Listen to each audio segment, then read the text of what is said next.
isa duuka bu'a isin kanaan dura karaa kana baatanii waan hin beekneef amma isa ilaaltanii yoo adeemtan karaa irraa adeemtan hin beektuu jedhe. Haa ta'u iyyuu malee saanduqichi akka dhundhuma 2000 isinitti fagaate haa adeemu. Saanduqni sun dhundhuma 2000 isinirraa fagaate haa adeemu. Kana caalaa ittiin dhiyaatinaa jedhe. Amma saanduqa sana akka mallattootti godhatanii saanduqa sana duuba bu'anii akka deemaniif warri saanduqa baatan sun akka isaan duuba deemanii kan inni ajajaa jiru asitti jechuudha. Kan ajajamaa jiran saanduqa sana ilaalanii namoonni akka waliin deemaniifidha. Itti aansee kan irratti maal jedhare Iyyaasuun yommus jaraan Waaqayyo bar wanta dinqisiisaa isin gidduutti waan hojjetuuf jedhe. Kan hojjetu Waaqayyo malee taabota miti. Waaqayyo waan dinqisiisaa bar waan isin gidduutti hojjetuuf of qulqulleessaa jedheen. Itti aansee Iyyaasuun kana booddees lubootaan saanduqa kakuu ol fudhadhaatii jara dura bu'aa adeemaa jedheen. Iyyaasuun amma akka saanduqa sana akkuma sila jedhame baatanii akka jara dura deeman ajaje jechuudha. Amma kan raajii hojjechuuf deemuun Waaqayyo malee taabota sanaa miti yookiin saanduqa sana miti jechuudha. Tole kana irratti isaan saanduqa kakuu sana baatanii jara dura hin adeemanii. Sila saanduqa kakuu kana kan baatan maaliif jennaan mallattoodhaaf isin dura adeemanii mallattoo sana laalaati waliin deemaa jedhe sila waan ajajeef jechuudha. Waaqayyo ergasii Iyyaasuudhaan Musee wajjin akkan ture akkasuma immoo si wajjin ta'uu koo warri Israa'el akka beekanitti ani har'a ija isaanii duratti nama guddaa si gochuu nan jalqabaa jedhe. Ilaal amma sababni jarri saanduqa sana fuuldura deeman mallattoo yoo ta'u amma immoo Iyyaasuun namoota sana keessatti guddaa akka ta'e Waaqayyo akka Musee waliin ture isallee guddaa godhe akka waliin turu waadaa galeef jechuudha. Akka inni hin kijibsiifan akka inni ergaa kana galmaan gaa jiru ergaa Waaqayyo akka dubbataa jiru galmaan geesse jechuudha. Tole itti aansee maal jedhe 8 irratti ati immoo luboota saanduqa kakuu sana baatan qarqara bishaan Yordaanos yommuu geessan bishaanichatti lixaa keessa dhaabbadhaa jedhi ajajii jedheen. Dhaan amma ani si waliin jira har'a sin guddisa jedhee waadaa galaafii jira. Sababa saanduqa sanaa miti. San booddee maal godhu warra saanduqa baatan sana bishaan Yordaanos keessa baadhaatii seenaayyuu jedheen. Wanti raajii hojjetu baatameen seenamu silumaayyuu garuu saanduqa sana fudhatanii akka mallattoodhaaf deemanii kan ajajaman. Tole itti aansee lakkoofsa 9 irratti maal jedhere kana irratti Iyyaasuun Israa'elootaan as dhiyaadhaati dubbii Waaqayyo gooftaa keessanii dhagahaa. Waaqayyo inni jiraataan isin gidduu akka jiru inni dhugumaan Kana'aanota, Heetota, Heewota, Firizoota, Gargaashota, Amoorota, Yubaasotaas fuula keessan dura oofee akka baasu beektu jedhe. Eenyutu baasa ka? Waaqayyotu baasa malee taabotaa miti. Waaqayyo akka raajii isin keessatti hojjetu ilaalaa jedheeni san booddee warra kana isin dura Waaqayyo oofee baasaa jedheen. Tole itti aansee maal jedhe kunoo saanduqni kakuu Waaqayyo gooftaa biyya lafaa hundumaa isin dura bu'ee Yordaanositti hin lixaa jedhe. Amma Yordaanositti jara dura hin liqa. Maaltu kakuu sun maaliif lixa jennaan mallattoo sanaaf ilaallatanii akkuma jarristan isa hordofaa deemaa waan jedhameef saanduqni sun dirqama seenuu qaba. Bakka saanduqni sun deemaa jedhamanii waan ajajamaniif jechuudha. Tole saanduqni sun dura seenuu qabaa jechuudha bishaan sana keessatti. Tole ammas gosoota Israa'el keessaa nama tokko fudhadhaati nama 12 eessaa wayya budi.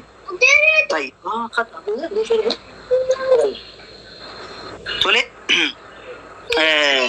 ammas gosoota Israa'el keessaa nama tokko fudhadhaati nama 12 eessaa jedheen warra Israa'elota keessaa gosoota 12 akka dheessan godhe. Itti aansee maal jedhu 13 akkuma luboonni warri saanduqa kakuu Waaqayyoo gooftaa biyya lafaa hundumaa baatan faana miilla isaanii bishaan Yordaanos keessa kaa'aniin bishaanichi gararraadhaan gadi yaa'aa jira akka tulluu ta'ee hin dhaabbata jedhee. Tole amma yeroo jarri waan mallattoodhaaf fudhatanii deeman warri luboota yeroo seenanii saanduqa sana baatanii yeroo seenan bishaan sun hin dhaabbataa jedheen. Tokkoffaa wanti raajii hojjetu tokkoo fi baatamee hin deemu mallattoodhaaf baatan akka deemaa gaararraa kaasee nutti himaa ture. Taabonni sun mallattoo isinii godhan jenne Waaqayyo anatu guddina keessi agarsiisa warra Israa'elotaatti jedhee waadaa kan galee fi eenyuu fi Iyyaasuudhaaf gale taabotatu kana godha jedheellee hin dubbanne. Kanaafuu dandeettii Waaqayyo ani har'a kana raajii kana dalaga jedheetu raawwatame malee asirratti taabota miti kan raajii dalagee jedha. Dhiifama walii isinitti dheeresse wayya buudimaan achi hin gataman. Arashiidu khalaas. Haa tafaaf. Hayyee barsiisatti ufaa. Barsiisaa keenya yaada qabdu. Egaa asirratti yaaduma boqonnaa lama dubbisaa ooltan malee waa'ee taabotaa kanarratti boqonnaa lama faana wanti wal ilaallatu iyyuu hin jiru. Achii dhufus jechaadha. Yeroodha. Amma fakkeenyaaf yeroo luboota taabota baatan argitan bakka jirtanii ka'aatii duukaa deemaa. Inni jedhu kun duukaa deemaa jechuun kabaja akka laataniif malee akka isaan oofee deemuuf miti jechaadha. Waaqayyo immoo as akkuma amma boqonnaa lakkoofsa 11 amma kaasaa dubbiste jechaadha. Amma gara laga Yordaanos yeroo deemu Waaqayyo dinqii guddaa isitti agarsiisa. Kan inni jedhe taabota sun irra bulee luboonni kun fuuldura yeroo isaan deeman Waaqayyo oggus dhufee ija isaatiin itti mul'ate laga sun addaan kuteera. Tokko mallattoo akka ta'uufii fi malee mallattoodhaa fi taabota kana baatan malee raajii akka hojjetuuf miti jedhe. Asirratti mallattoodhaaf taabota kana baatan kan jedhu immoo ishii caqasanaa kennime kitaaba qulqulluurra. Hayyee galatoomi nan dhageenya natti fakkaata siifan kenna dura gaaffii keenya jalqabaa. Nan dhageenya nuti dhageenya mallattoodhaa fi tokko. Ish baga dhageessa siin kenna abshirish akkas taanaan. Ishi galatoomi. Mee akkas ta'an tokkoffaan Waaqayyoo dhufee ija isaanii duratti wanna sana ijaan kuteeraa hunaan jette. Waaqayyoon biyya kamitti ati Waaqayyoo ijaan hin mul'atu jedheetu macaafni qulqulluu sitti muti Waaqayyoon dhufee addaan kuteeraa jira. Raajii dalaguudhaaf Waaqayyoo dirqama dhufee sababa maalitti galaanni sun addaan kutuu qaba. Waaqayyo gadi bu'ee kutuu qabaa qoy. Nyatti mee akka ati karaa ergamoota isaa, karaa qulqulloota isaa, karaa taabota tsillaati kana raajii dinqii garaagaraa hin raawwatamu. Karaa taabotaa hin raawwatu. Kanaafiyyuu amma fakkeenyaaf gaaffii tokko isin gaafadhame. Gaaffii tokko isin gaafadha. Gaafadhu. Amma Nabiyyu Muhammad jechaadha. Nabiyyu Muhammad akka amma amantaa musliimaatti jechaadha. Isaan nabiyyiidha miti? Nabiyyiidha. Nabiyyiidha isaan. Haa ta'uuti nabiyyiin kun gaa isaan Nabiyyu Muhammad nabiyyii waan ta'aniif raajii tokko waan gaarii tokko hin mul'isne hin dubbanne waa'ee ummata musliima jiraniif jechaadha. Dubbatan dinqiidhuma garaagaraa tokko hin dabarsine hin raawwanne. Dabarsan raawwatan. Raawwatan miti. Nabiyyu Muhammad kuni aangoo isaaniitiin immoo aangoo rabbiitiin kana godhan. Aangoo rabbiitiin godhan. Kanaafiyyuu ammas taabonni Waaqayyoo humna Waaqayyootu irra jira miti? Humna Waaqayyootu irra jira. Maqaa Waaqayyootiin taabonni kun immoo raajii hojjechuun danda'amuu hin danda'u ree. Nabiyyi Muhammad isa hojjette kan jedhu ragaa humna Waaqayyootiin raajii erga taasisanii nan xumura dhagaa. Dhaggeeffadhu kaa wanti lubbuu dhabeeyyii tokko qoy itti fufish xumuradhu hin xumure amma asirratti maal seeti? Isin amantaan keessan musliima kan isin fudhattan quraana miti? Nuti amantaan keenya kiristaana. Nuti kan fudhannu kitaaba qulqulluudha. Kitaaba qulqulluu keenyarra isa jiru immoo haqa agataa nun jechuun dandeessan. Hin jenne nun. Si galee? Ani hin jenne. Qoigaa haqa agataa jechaa jirtu amma keessaa baastee jallisaa waan jirtu nuti ortodoksonni jechaadha. Kiristaanonni isa kitaaba qulqulluu irratti barraa'ee kana immoo haqnee gatuu hin dandeenyu akkasiin gataa jechaa jirtan kanatti. Kanaafiyyuu waa'ee taabotaa irratti waa'ee kanaa irratti yeroo ka'u mallattoodhaaf malee hin barbaachisu nuun bakka hin bu'u. Museedhaaf kenname kun bakka nuun bu'u jechaa jiru. Akka quraana keetti ta'uu danda'a. Garuu akka kitaaba qulqulluutti immoo nuun nu barbaachisa. Kanaafiyyuu amma bakka anis akka macaafa qulqulluutti gaafataara takkaa quraana hin dubbanne namni dubbataa wali macaafa qulqulluun dubbataa jira. Eegaa kanaafiyyuu ati immoo jallisteeti gaa. Jallisteeti. Lakki amma qoy gaaffii amma na gaafattan sana isinii deebisamee naati barsiisaa kenna. Maal jettanii? Namni ergamaa rabbiiti. Ergamaa rabbii waan ta'aniif raajii dalaganiiru. Jarri ofiin hin dalagne naan jennaan eenii isin hin jedhe. Marree jarri waan akka ofiin hin dalagne taabotaan dalaguu hin danda'u reeyyuu naan jette. Taabotni ergamaadha moo? Malaa'iktoota moo? Maalinni taabotni Waaqayyo kan dalagu raajii yookiin karaa ergamoota isaa yookiin karaa nabiyyoota raajotaa malee ani karaa mukaa fi karaa dhagaa raajii isaa dalagus har'an isirraa dhaga'e. Mee taabota raajii kana dalageera yookiin immoo karaa taabota raajii dalagaa kan jiru nutti himi. Taabonni sun waan barbaade haa ta'u nuti kan jilbeeffachaa jirru jecha Waaqayyo achirratti barraa'e abboommii kurnan suniif. Abboommii kurnan ana malee waaqa biraa waaqessiin sanbata qulqulleetti kabaji, inatiin abbaa faadha kee kabaji, mana abbaa buddeenaa kee nawwiin hin ajjeesiin isa jedhee achirratti barraa'e. Abboommii kana immoo namni hin kabajne ana faana tokkummaa hin qabaatu jedhe waan dubbateef achirratti immoo barraa'ee egaa akka mana amantaa keenyatti baroota sadiitu jira sitti nima dhagaye. Warroonni kiristaanas dhagahaa baroota sadi jira. Tokko bara lapheetii, lammaffaan bara ooriitiitii, sadaffaan bara wangeelaa jedhama. Barri inni laphee kun namni akkasumatti safuusaa eegee osoo barumsi hin jiraatiin, barreeffamni osoo hin jiraatiin, homtuu osoo hin jiraatiin namni akkanumatti safuusaa eegee cubbuus akkuma natti beekee kan sodaatee Waaqayyo wajjin jiraachaa turedha jechaadha. Yeroo sun keessatti namni cubbuu hojjetellee gatii cubbuusaa oggusuma argata ture jechaadha. Inni lammaffaan immoo bara ooriitiiti. Barri ooriitii kun immoo baratti seerri dhufe, baratti Waaqayyo karaa Museellee seera fidee abboommiitti kennee namni abboommii kanaan buluu jalqabedha. Abboommiin kun maal? Abboommii kurnan kana jechaadha. Inni sadaffaan immoo bara wangeelaati, Kiristoosii kaasee jechaadha. Kanaafiyyuu egaa Addaamii kaasee hanga Museetti bara laphee jedhama. Museerraa kaasee hanga Kiristoos dhalateetti immoo bara ooriitii jedhama. Kiristoosii kaasee hanga Kiristoos deebi'ee murtiidhaaf dhufutti hanga addunyaan kun dhumtutti immoo maal jedhama? Bara wangeelaa jedhama. Kanaaf namni seera kanaan akka buluuf Tsillaatiin kun nuuf kenname jechaadha. Abboommiin kurnan irratti barreeffame. Filiippiisos boqonnaa 2:10 irratti samii fi lafa kan jiraattan hundumtu jecha Waaqayyootiif sagadaa jedha. Jechi Waaqayyoo sun immoo abboommiin kurnan sun immoo jecha Waaqayyoo waan ta'eef isaaf saganna jechaadha.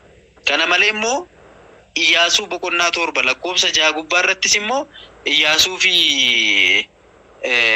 maanguddoonni Israa'el yeroo isaanii taabota Waaqayyoo fuuldura jilbeeffatanillee wangeelli nutti hima jechaadha. Kanaaf amma asirratti nuti wangeela keenya irratti waa'een taabotaa jira. Taabonni kun immoo kan inni baatee jiru Tsillaatiidha. Tsillaatiin sun immoo kan inni baatee jiru jecha wangeela keessatti barreeffamedha. Kanaaf kana hubadhaa. Kiristaanonnis kana hubadhaa. Kanaafiyyuu egaa Daawit fa'aa taabota kanaaf sirriitti faarfataniiru. Yeroo magaalaa seenu kabaja guddaa laataniifiiru. Laatamuufi waan qabuuf jechaadha. Macaafa Saamu'eel keessatti jechaadha. Yeroo gara naannootti galu uummanni Israa'el ilillee guddaadhaan amma lafti ishii chochootutti ilillee guddaadhaan taabota Waaqayyoo simataniiru jechaadha. Kanaafiyyuu nutis immoo wangeela irratti akkuma barraa'e maaliif kabaja kan nuti ilaanneef sagalee Waaqayyooti, jecha Waaqayyooti waan ta'eef maaliifidha nuti jecha Waaqayyoo abboommii kurnan Waaqayyoo nuuf barreesse kanaaf maaliifidha akkuma wangeela irra jira waan ta'eef maaliif kabaja ilaannu kanadha. Inni dhumaa kanan sinitti immoo amma fakkeenyaaf innumne qoyaa barsiisaa fixanii baatu kaa. Ani xumuradhee dubbadhu. Leesh.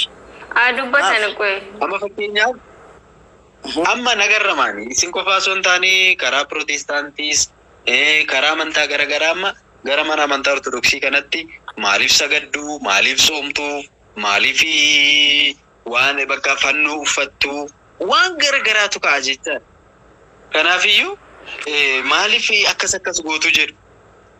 Nuti kitaaba qulqulluurraa amma isaan yoo hin fudhatu ta'e amma quufanii olitti waan baay'ee ni deebisnaaf deebisuuf ni dandeenya jechaadha. Deebisaas turreerra jechaadha. Barsiisonni keenya hedduun deebisaa turan jechaadha. Kanaafiyyuu ani kan na ajaa'ibu baay'ee kan na ajaa'ibu yeroo hunda nuti kan raawwannuuf jechaadha. Yoo soomne illee nuti sooma. Fakkeenyaaf amantaan musliimaan soomaam. Sooma kana yeroo soomtan Pirootestaantiin tokko dhufee maaliif soomta amma Ramadaana irratti maaliif soomta osoo jedhee maaltu isa dhibe? Kan soomusi yoon beelofta ta'an beeleessi Rabbirraa gatiin argadhattee soomta cubbuu keeti. Nutis kiristaanonni fannoo yeroo soomnu namoota kaan amantaa isaan kaan maaliif akka sammuu dhukkubu, maaliif akka dhibee guddaatti ta'u na ajaa'iba jechaadha. Kanaafiyyuu qoos gaasitti hima. Nu gabaabsaatti. Kanaaf nuti waa'ee taabota kabajnus jaalannus isaaf sagannus bu'aasaa waan beeknuuf bu'aasaa immoo kan argannu nuyi jechaadha. Kan itti fayyadamu nuyi wangeela irratti bakka baay'eetti barraa'eera. Kanaaf ani baay'een ajaa'iba.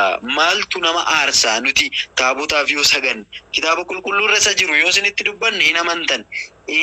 Yoo nuti saganneef immoo maaliifii jettu? Mee maalmaaf nama guba? Mee maaluma sin dhibe isiniif? Amma maaf soomtanii maaf fannoof waan garagaraatu qaba. Kanaafiyyuu jecha Waaqayyooti. Sagalee Waaqayyoo irratti barraa'eera. Sagalee Waaqayyoo waan irratti barraa'eef nuti kan isaaf sagannu. Kan isaaf sagannu immoo jecha Waaqayyoo suni. Waaqayyoof saganna malee kan nuti waaqessinu Waaqayyo tokkodha malee akka isin bakka garagaraatti kuttanii kana nu gaafattan miti. Kanaafiyyuu jecha wangeelaa hin jallisiinaa. Jecha wangeelaa galatooma. hin jallisiinaa jechuun barbaadan mas. Yaada keessan fudhadheera mee xiqqoona waliin akka turtan barbaada. Duraan dursa jecha Waaqayyootu irra waan jiruuf sagadaa fi kan jedhe hin jiru. Kan dubbatamu sammaa sagantaa biraa YouTube irratti waan hin qabu sa'aatii 3 gubbaa irratti dafa. Daqiiqaa 3 naa kenni dhiifama waliin please. Daqiiqaa 3 jechaati dubbatti irratti deebisii kenneetaniin baata. Rakkin hin qabu. Tole. Kanatti jecha Waaqayyoo waan ta'eef Waaqayyooti keessa kana jecha Waaqayyootu irra bu'ee jira jetteeti kanatti dubbatte. Jecha Waaqayyoo sumayyuu Filiphisiyoos boqonnaa 2 lakkoofsa 10 irraa fidde. Sun jechi Waaqayyoo Yesuus Kiristoos malee Yesuus qaalnoo kan jedhu inni jechadha kan jedhu malee jecha asirratti barreeffame Tsallaatii kanaa miti. Akkas taanaan immoo hundumtuu masaafni qulqulluu jecha Waaqayyooti. Jecha Waaqayyoo irratti sagaddanii akkas taanaan akkasii miti. Jecha Waaqayyoo kan jedhu jechi Yesuusiif achitti kan ibsan kan maal jedha seetan doobu lakkoofsa 6 kaastee amma 10tti yookiin tokkottoo dubbiste iyyuu inni fakkii waaqummaa dhiiseetu garbicha yookiin akka garbaa ta'eeti gaddeebii of deebisee dhufee jedha Yesuus Kiristoos waa'ee isaa dubbata isinii galee jechi kan jedha achitti Yesuusin barbaade malee waa'ee Tsallaatii miti tokko naa jedha. Lammaffaa immoo deebitanii maal nuun jettanii Iyyaasuu 6:7 irratti sagadeefi ture Iyyaasuun jette shittaanumti Iyyaasuun sagadeef hin jiru. Hin saganneef taabotaaf kan inni sagadee hin jiru. Kan biraati wanti isin jettan maaliif isin gubaa jettan nu gubee miti nu gubne si bar. Namni tokko isin barsiisaa akka taatan waa'ee amantii taataniiti namni tokko amantii isaa yeroo barsiisu musliimoonni akkamitti gara keessaan dhufu gaafatiina jennaan nu nama kiristaanni kunoo mana koo dhufee waan barbaade gaaffii quraan irraa gaafata hadiisa irraa gaafata nabi Muhammad irraa gaafata Allah maani naa jira waan hunda na gaafata yeroo na gaafatan amma hin danda'u tokko nan deebisaaf ani hin danda'u jechuun immoo islaamummaa deebii dhabe jechuu miti amma hin danda'an deebisaaf yoo hin dandeenye borsii fidadhaa yoo kana achi immoo nama beekuun itti dabarsa. Hin gaafatiin hin jedhamu kiristaanni isin gubattaniitu aartaniitu kan gabbarre hin jennuuni meebii dhugaa fi dharaa adda baafatee dhufuu fedha namichi sun.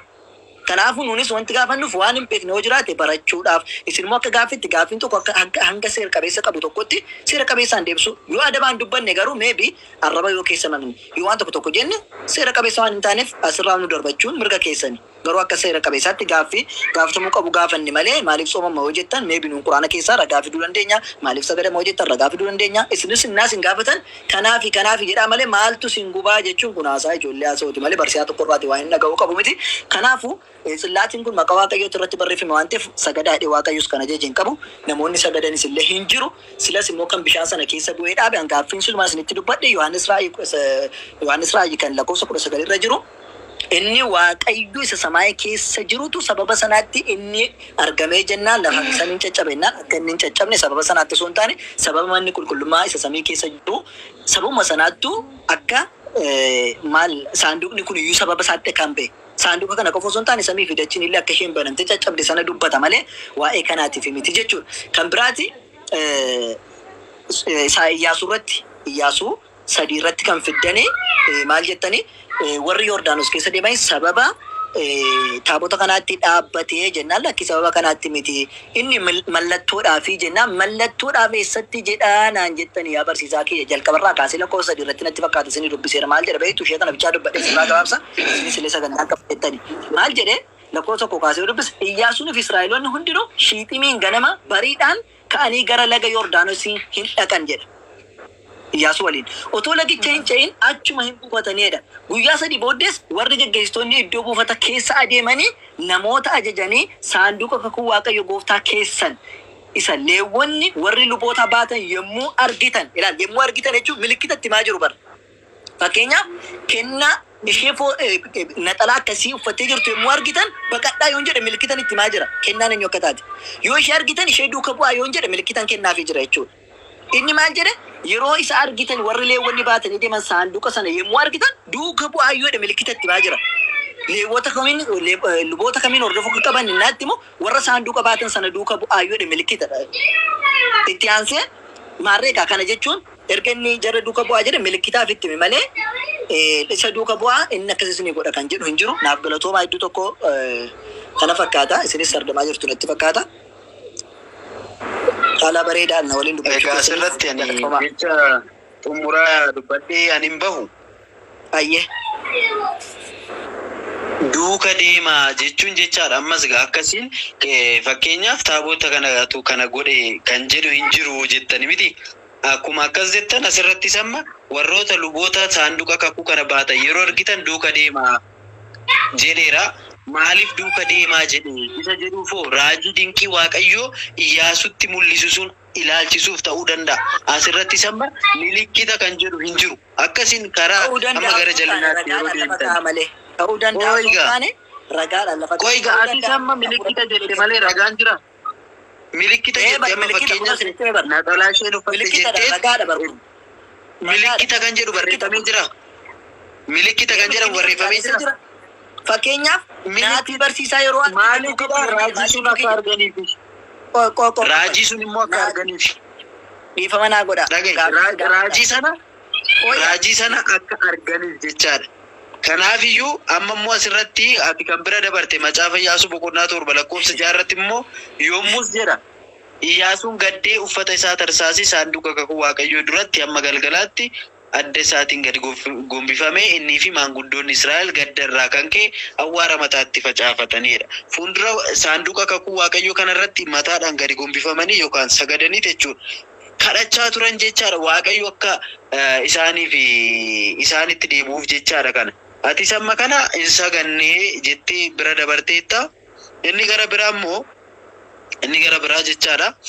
Ani maaliif isin gubaa kanan siniin jedhe dura fakkeenyaaf bartanii namni tokko baruu qaba, dirqama baruu qaba. Tarii baratee isa wallaale beekee gara amantaa kanaa dhufuu danda'a. Namoonni gara amantaa garaagaraa yeroo gaafatan akkas ta'uu danda'a. Kanaafiyyuu ani maaliif isin guba kanan jedhu tokkoffaa yeroo gaaffii keessaniif deebii isiniif deebi'u yoo baruu barbaaddanii baruuf gara mana amantaa kanaa dhufuu barbaaddu osoo ta'e gaaffii isiniif deebi'u sun fudhattanii deemtanii irratti dhugummaasaa wangeelarraa namoota garaagaraarraa kitaabolee dhalattoo garaagaraarraa barbaadee dhugummaasaa bara. Isin immoo yoo dhugummaasaa kana wangeelarraa yoo isinitti himani kun sirrii miti jettu. Amma fakkeenya dheengadda yeroo nani deebii waa'ee Kiristoos deebisaa ture sa'aatiin gahee jedhanii irratti xumurteettaa osoo dhugummaasaa baruu barbaadde sa'aatiin dhume naan hin jettu ture jechaadha. Kanaafiyyuu kitaaba qulqulluu irratti gaaffii sun gaaffiidha yeroo deebisuuf jedhu sa'aatiin daqiiqaa walii kennaa naan jechaa turan. Ammas jechaadha. Ani xumuree bahuufi amma jechaadha. Ani sagantaa biraa waan hin qabu.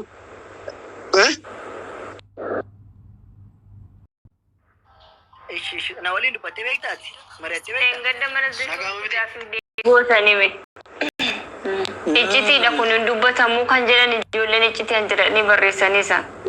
Seera mana amantii iccitiidhaan kan jedhamu ni jira. Mana zinnuuti. Ayyeettu fa'a. Xumuradha. Iccitii jechaanii maal beektaa? Amma fakkii ani icciitiidha kanan jedhee wanta hin dubbatamne miti achirratti jechaadha. Icciitii jechaan jecha okotaa sookoo fi soorgoo kan jedhamu ni jira amma fakkeenyaaf. Waa'ee isaa jechaadha asirratti samma icciitiidha inni jedhamu akka mana amantaa keenyatti kitaabni qulqulluu icciitii guddaa ni qaba jechaadha. Qoy amma sitti maan jira kanuma afaan ol qabsiise. Icciitii inni qabu immoo sookoo fi soorgoodha. Sookoo fi soorgoon kun immoo egaa amma addunyaa irratti iyyuu afaan Oromoo irratti waa'ee cigoonii barannaa cigoon soorgoo fi sookoo ni qaba. jecha dhokataasa jedhamu jechaadha isanii qaba kitaabni qulqulluu keenyas akkasidha malee abbaan barbaade yeroo barbaadetti ka'ee akka barbaadetti hiikee itti fayyadamuu akka hin dandeenyedha amma fakkeenya jecha quraana tokkorra jiru tokko jecha sirriitti mul'atu namni tokko garuu jecha dhokataasaa osoo hin beekin akka barbaadetti hiikkatee ittiin bade ustaazni tokko sheekiin tokko ka'ee kun akkana jechuudha malee akkas miti kanaan hin badiin jedhee deebisuu akkuma danda'u sun jechaadha kanaaf walumaa galatti kanan dubbadhu ani kiristaaninnis namoonni garagaraa amantaa isaatiin ani amantaa namaa nan kabaja amantaa namaa hin tuqu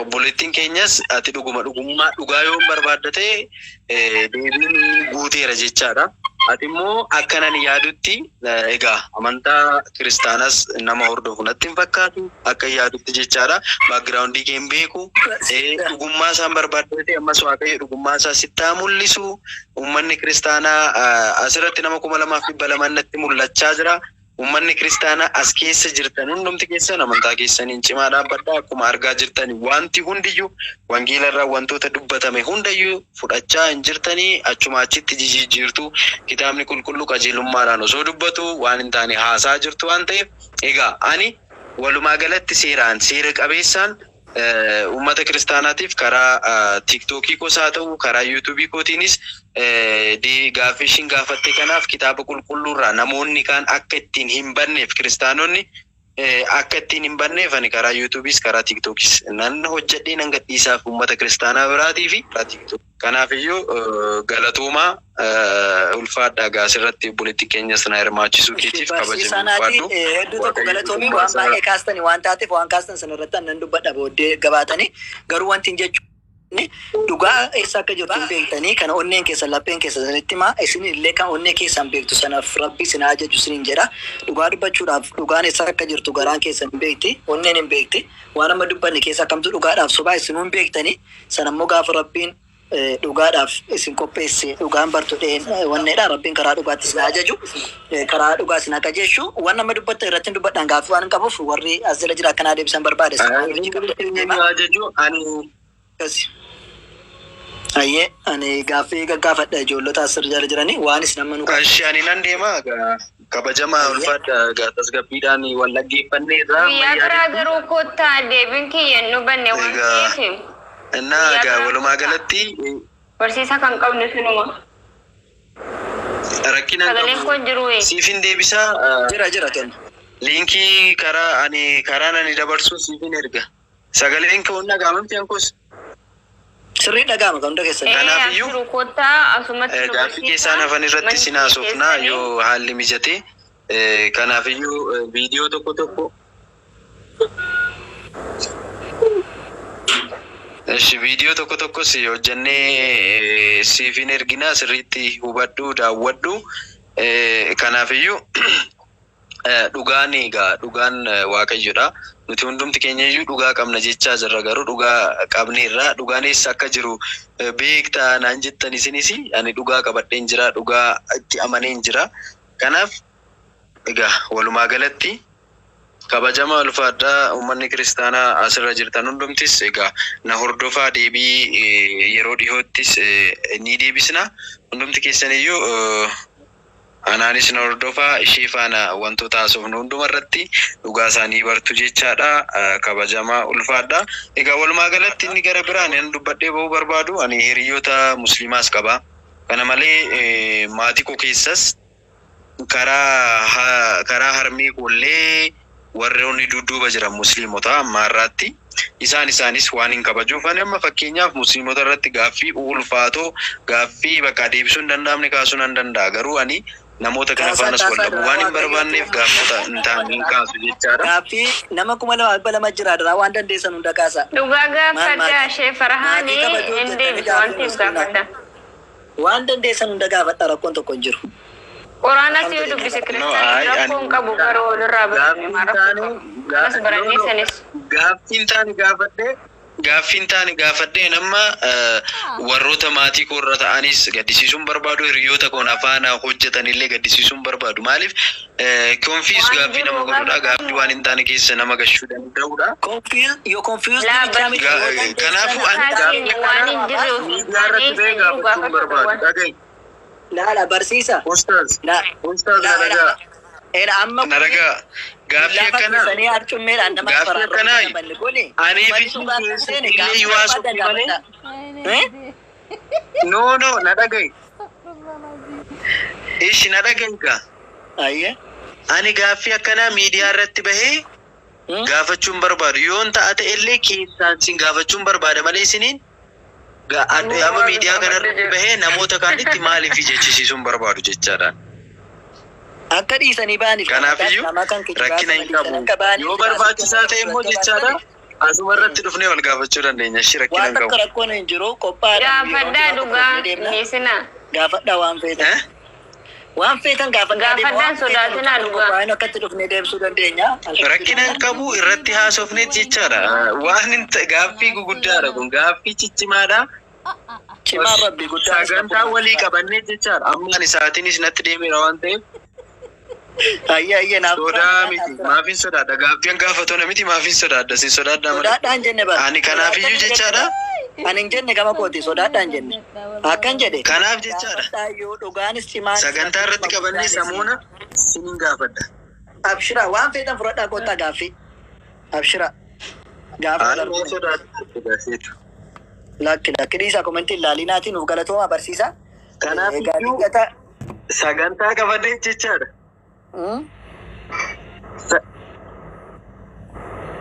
Sagantaa qabannee irratti haasofna rakkina hin qabu ishee. Waa tokko hin jirrela yuutuu. Gaaffii kooticha anaaf akka akkuma amma gaaffii isin gaafattaniif akkuma walii deddeebisaa turre kanarrattis waa'ee musliimaa qofa irratti gaaffii sagantaa qabannee. Xumura kaayye xumura. Sagantaa qabannee sumaan haasofna. Tole inshallah amma gaaffii amma isin asirratti dubbattan waan isin ragaadha jettanii fiddan. Dhageessanii? Dhagee asirratti. Sagantaa qabannee asumaan haasofna. Ammaan isaatiinis natti deemeera waan ta'eef gaaffii suniif. Gaaffii koosuun akka seeraan abdii godhachaa jechaadha. Gaaffii nan isin gaafadhuuf abdii godhachaa. Ayya.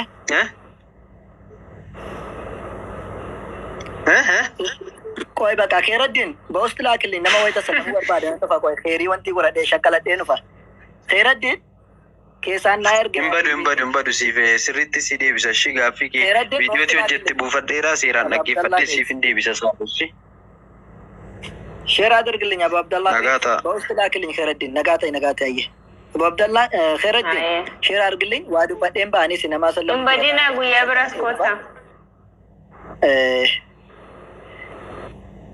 Maaltu jira seetan waan tokko waan amma barsiisaan dubbatan irratti gaa jarri yuutuubiidha yoo gadhiisan nuunis gaa waan irra dubbadhe iyyuu waan irra jarra gaaffii. Nagaata bakka gaaffii nan isinii qopheessu irratti immoo sirriitti itti qophaa'an haa deebistu. Abshira. Dhagaa jirtu miti waan amma dubbanne iyyuu waan jarra amma kun ragaadha jedhanii fidan ani yuutuubiidhaan isinii gaa maaliif irra caalaan nama yeroo akkatti sagaleedhaan dubbatan dhugaan kam soomna akka ta'e adda baafattani malee.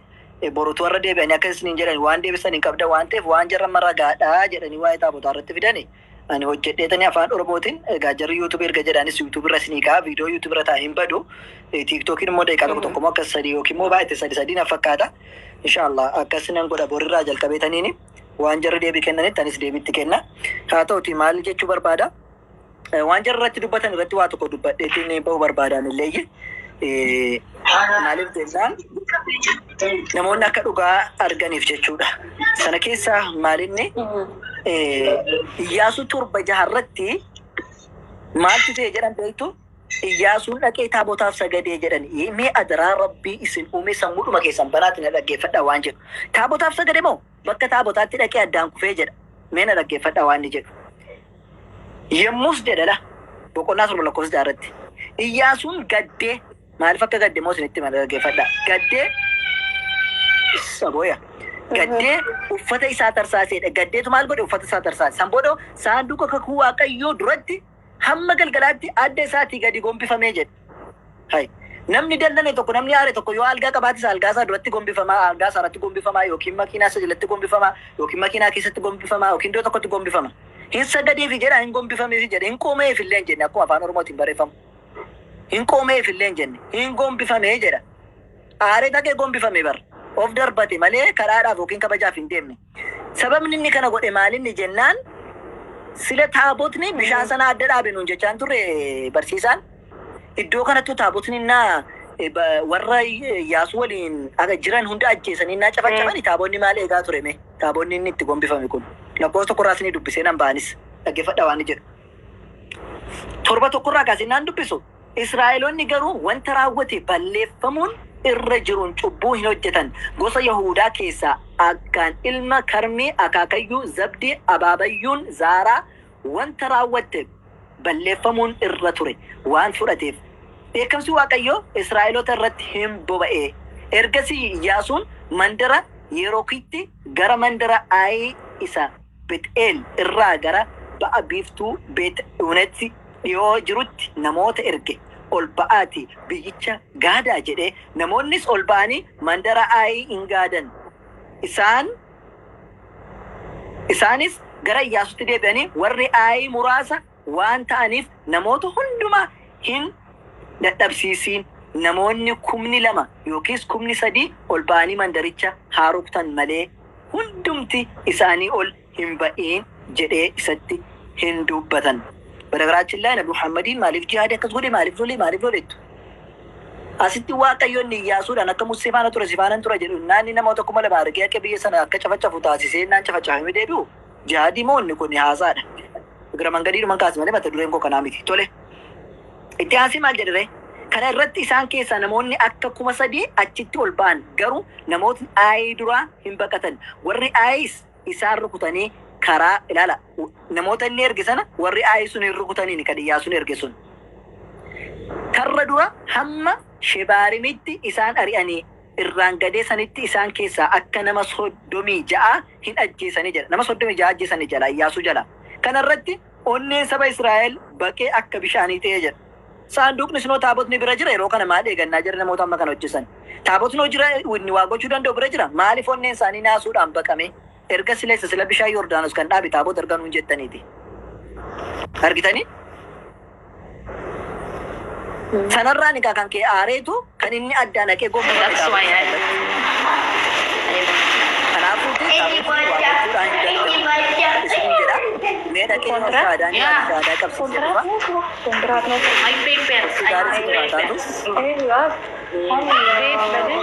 Sagalee keessirrees. Suurii kennaa nasa'isistee kan jirtu kennaa. Sabihin ko sa Arab. Yung mga kontrata. Nagaa? Fayya. Ayye nagalchuu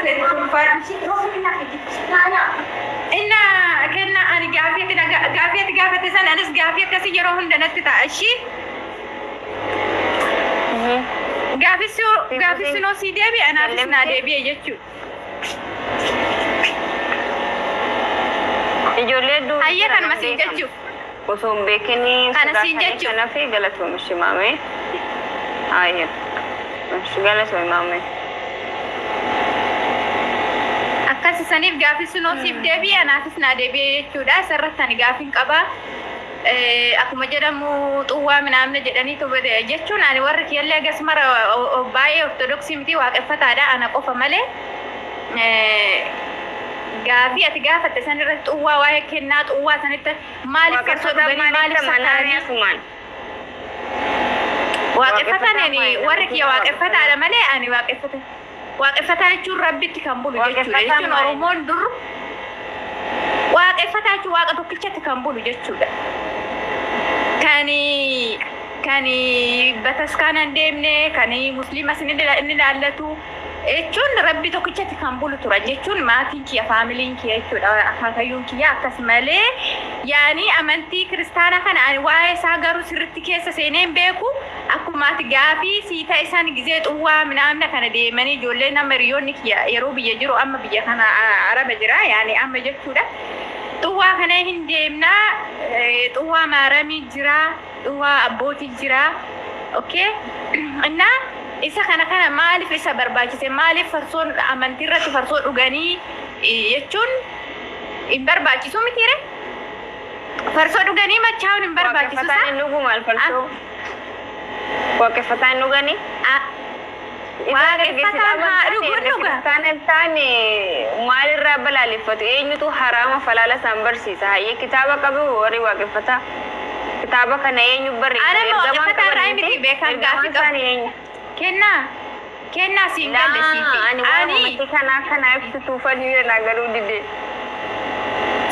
Isaan amantii kan gaafadhe amantii ortodoksiiti akkuma keessa na gaafii natti ta'e malee waa'ee amantii waaqeffataa irraa miti beekta si galee. Ayyee bakka galatoom ishee maameesh galatoom. Ashi gaafii sunoo si deebi anaafis yeroo hunda gaafii waan natti ta'uuf barani si wanna si jedhe si nagalchisi hin jedhe ishee galatoom ulfaadhatillee. Ayyee galatoom. Achiin booda ta'uuf Zinnu akkam nagaa? Asumaan Zinnu nagaa jirta? Fayyaa nagaa galata. Ustaasni situ baasee moo baanii kennu? Kara biraa deemu isaanii sagantaa wayii waamaman kara bifaana isaantu bayan ba. Hara barsiisaa sanan yeroo sana nan barbaade ture beekaa. Gadda mana kootti akkuma argite san sorgoftuu koo qabaa naan jedhee ture wangeelli akkasumas dammootiin iccitiidha kuni naan jedhee ture. Achirraa bahee mana ofii banate beektaa zim jedhee baheetu jechuudha. Ittiin aansuudhaan yuutuubii anarratti jechuudha suuraa kootiin. Kutaa tokko kutaa lama hidhee dalagee raawwatee ijoolleedhaan sheer godha biraan gahaa jedhe jechuudha. Suura kuusa koo osoo anafaan haasa'u jechuudha. Kanaayedha argeen ture. Tokkoffaa boobii kurnan keessa sobarra gamba hin jedha beektaa.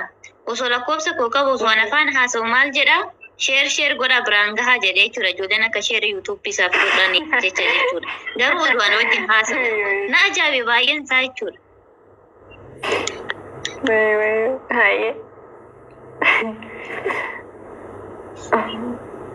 Tokkiin kun naala gubate ijoollee na adabe. No lo quisto por eso. Maaliif si adabe ko sila tapta miliyoona si gale. Guyyaa lama sadiif na adabe ash. Guyyaa sadiif. Dastaa kana hogacheen ture kanaan dura hin beeku yaadadhu. Akkam dastaa jirta? Nageenyi nageenyi faraar waaqayyo isiniif haa baay'eetu akkam jirtu? Amiin oolumaan. Yaada qabdamoo deebii naaf iddee dhufte. Yoo gaafii sitti yeroo baay'ee asirra deddeebi'aa turte isin arga guyyaa tokko seennee turre inni baatanii turre si baase seenneen ture. Gaafii baay'ee na rakkisedhu. Har'a baay'ee na hojjette cufaa galatamaa. Ani amma jechuudha kanas hin jedhu kennaayi. Asirratti abbootii osoo gaafatte maal rakkoo qaba. Nuti amma waa'ee abbootii keessa seennee hundumtuu jechuudha. Waan agarti jetti takka garuu osoo hin ergatiin. Haye, itti fufi maame. Kiristaanonni maal sitti fakkaata? Hubannaadhaan deemu. Zim jedhaniiti miti kan deemanii. Kanaafuu barnoonni nama barbaachisaa beekte. Maalaan dhugamu. Kanaaf ati osoo abboota gaafattee maal rakkoo qaba? Abboota gaafattee barsiisonni garuu maaliif dhufanii nu barsiisan maame? Maaliif dhufanii nu barsiisan barsiisonni? Gaafattee jirtaati. Barsiisonni amantii. Ani keessan haasa'u jechuun amantiin keenya dhossaa miti mee? Amantiin keenya dhossaa miti. Singalcha qoy boontu eegi. Maaliif dhufanii namni kun fudhee gaddan laalu kottaa nu barsiisaa jennanii seenanii hambaaniif maal rakkoo kun miidiyaan jechuun ani qabu kan ija hin qabne duuba beekan wallaalan jaas hundumtuu doktor waan asirraa dhabame jira tiktokii kanarra. Kun miidiyaa miti bakka barnootaa miti. Kanaaf amantiin keenya dhossaa miti ifa. Tawaayoon deebiin ortodoksii tawaayoon deebiin fakkaate jechuu kenna. Gaafiiwwan naaf hin deebine baay'ee jira akka carraa ta'ee abbaa tokko miidiyaa irratti waameen ture. Akkasumas dammoo Ustaaz Farhaan illee waamee bakka tokkotti isaan jechuudha afaan Ibraayistii danda'a jijjiiruu irratti jechuudha. Ustaaz Farhaan karaa yaani afaan kana karaa Ibraayistii jira kompiitara waan qabuuf jechuudha. anas kara tokko na hubachiise jechuudha. Qeessi tokko wal bira fide wangeela keenya keessatti afaan Ibraayistiin barraa'ee jalqaba irratti akkuma beektanii akkasumas afaanota garaagaraatiin barraa'ee jechuudha. Macaafa hedduu keessatti amma fakkeenya seera uumamaa macaafa hedduu kan Salamoon barreesse boqonnaa 5 lakkoofsa 16 irratti waa'ee Nabi Muhammad haasaa jechuudha afaan Ibraayistii afaan jalqabaatiin. Garuu afaan Oromooffaa irratti bakka Nabi Muhammad jedhu sana maal jedhanii jijjiiran afaan Oromooti irratti michuu jedhamee raawwatee jijjiirame jechuudha. Innaa nama ormaani namni hunduun Yuusuf galee gaafota baay'ee ka gaafinatti ta'e kazaan kaahini tokko yaameen jechuudha luba san hundi keessan beestanii ustaas Farhaa wal biratti yaamee wantoota wangeela irra dogongora qabu wanti akkanaa wangeela irratti idaamne jennaan idaame jedhee qeessan ufuma isaatiif jechuudha miidiyaa irratti karraa gaabahee jechuudha. Bakki akkana wanti akkanaa ni jira naan ni jira itti idaame fakkeenya maqaan Itoophiyaa jedhu Itoophiyaa jecha wada Egzaabeerti zaraggaaleeti jedha wangeela irratti jechuudha. Garuu jechuudha Itoophiyaa kan jedhu wangeela noormaal irra hin jiru itti idaame malee kuushii jedhee jira jechuudha. Itoophiyaa kan jedhu wangeela irratti hin barreeffamne jechuudha. Wantoota baay'ee itti idaame wantoota baay'ee irraa hir'atee jira wangeelli keenna jechuudha. Oo dandeessan ta'e laangujii jijjiirradhaatoo afaan noormaalii isaati wangeela osoo ilaaluleen bakkoota tokkotti yaaltanii dasneedha akka kan kootitti jechuudha. Dhugaa argachuu irra erga ta'e wanti noormaalii jalqaba jiruu fi wanti harka namaatiin jijjiirama qabu waan ta'eef jechuudha. Amma islaamota yoo fudhattanii ta'e tasfiroota afaan Oromoodha tarii namni beekne yoo itti fayyadame malee tasfiroonni afaan Oromootti karaa Arabiffaa gara Oromootti jijjiirame dogongora waan qabaniif isaan miti kaqee balanii jechuudha. Yeroo baay'ee isaan Arabiffaa maaf dubbatanii yaani jalqaba irratti macaafni isaanii Arabiffaan barreeffame akkasumas dammoo afaan jalqaba ittiin barreeffamedha waan ta'eef jechuudha. Kakeennas dammoo jalqaba wangeela afaan ittiin barreeffame afaan Ibraayistii afaan Giizitii batalay seera buluu addaan jechuudha. Macaafota 36 miti 46 sun dogongora mataa ofii qabaa jechuudha. Zannoon gaafi tokko sirra qaba. Danol jalaan kutinaa argizee dubbattan jechuun ol kabajuu jedhamu. Sirra qaba maasitti fakkaata. Ati Ortodoksii Tawaahidoo dhiistee amantii Musliimaa taatee jirta. Kanaafuu amantii Musliimaa fudhattee jirta. Ortodoksii Tawaahidoo wangeela xumurtee barattee xumurteeti shakkitee keessaa baate moo maaliif dhiiste mee deebii kanaaf deebisuu dandeessaa? Isa dabalataati immoo oolumatti kanas si deebisa naaf deebista walirratti jechuudha. Lammataa immoo namni tokko amantii tokko yoo gaafadhu maamee soota jira. Maasitti fakkaate obboleettii yaqaali jechuudha. Wangeela barattee dhaayii ati kubattee kabaraa deemtee naan jettee alhamdulillah eeyyeen ani islaamadha. Wangeela baradheetiin hubadhee sanan sanbatti martibeetii keessa xiqqaate waggaa 13 ol tajaajileen mana amantaa keessa guddadhee dhumani baradheedhanii jechuudha kanan keessa deeme mikinaatu haalli yaani mana amantaa keessa ittiin ture wangeela yaani maatii keenya ala of danda'ummaadhaan hin baane tokko lammaffaa irratti dammoo baadiyyaa irratti taanee quraana hin dubbisnu dhuguman sitti ma jechuudha. Ergan quraana dubbisuu jammaree naannoo waggaa 3 dhiyoo irratti jechuudha. Bakka amantaan kiristaanaa sirriidha. Amantaan biraa hin jiru ka jedhu qabachaallee turellee jechuudha. Amantaa koo seeroon keessa jirutti nan jaala'a ture jechuudha. Siif galee dhugumaanan amanee turellee amantaa koos nama tuqu baay'ee falmaaf jechuudha. Garfuun falmii san keessa jechuudha. Quraana osoo dubbisu, wangeela osoo dubbisu, lachuu wal bira qabee waan dubbisu wantoonni wangeela irra jira suni quraana irra ni jira. Garuu wangeela irratti fakkeenya jechuudha. Yesuus Kiristoos osoo an ergamaadha jedhu maal jedhanii isaanii waaqa dheedan.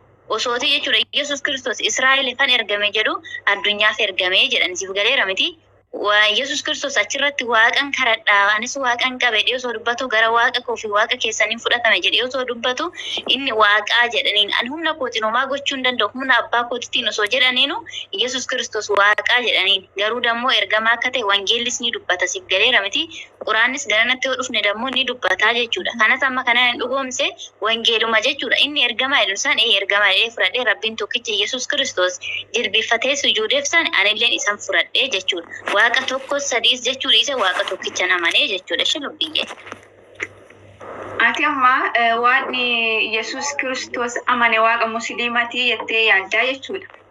Iyyuudonni duraan musliima turan moo kiristaanota turan? Eshi kara kanatti soo dhufne kara salphaadhaan siif deebisaa jechuudha. Maal jedhasti fakkaate wangeela irratti maannimsa akka waan akka manfas qudus kaalte wallee mangiste samaati illee gabaa ishilee jedhee nu dubbataa jechuudha macaafni siif galeera miti. Bakka kanatti Yesuus Kiristoos dubartiin takka yoo dhalatte guyyaa 80 dhiirri tokko dhalatte guyyaa 40 cuuphamaa jechuudha siif galeera miti.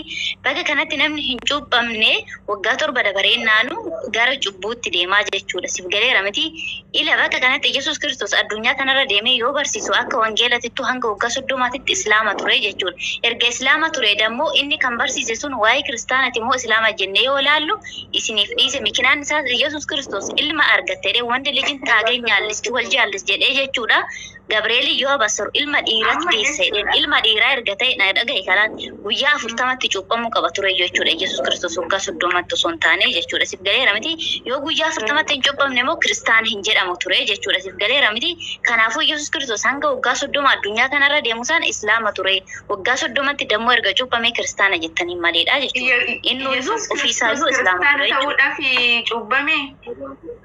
Eshi dhiirri tokko kan dubartiin tokko yoo dhalatu maaliif amma laale boota kanatti jechuudha zannu Yesuus Kiristoos kiristaana ta'uudhaaf cuuphame jedhee wangeela irra ni jira.